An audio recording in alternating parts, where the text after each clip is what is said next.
Придорожный магазин «Белый магнит» уже с раннего утра привлек к себе внимание комиссии, отправившейся в рейд для выявления фактов незаконной предпринимательской деятельности. За кассой уютного просторного магазина Булихан Балкоева. Свой маленький бизнес она начала еще около 12 лет назад и с тех пор является образцом добропорядочного предпринимателя и на хорошем счету у местных налоговиков. Санитарная книжка, да, с налоговой учет,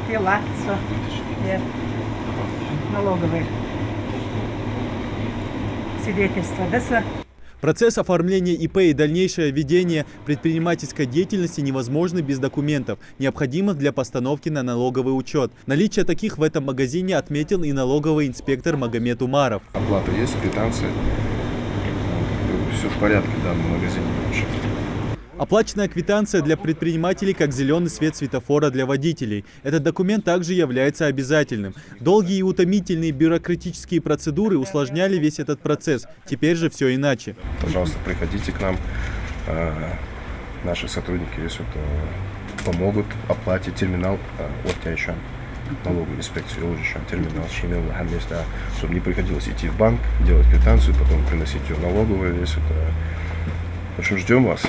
По словам Магомеда Умарова, ведение незаконной предпринимательской деятельности здесь, на территории Малгобекского района, явление хоть и нечастое, но таких случаев хватает. Он признается, что некоторые предприниматели порой допускают грубые нарушения из-за банальной неосведомленности. В городе Малгобек и в районе есть около 20 предпринимательских нарушений. Да.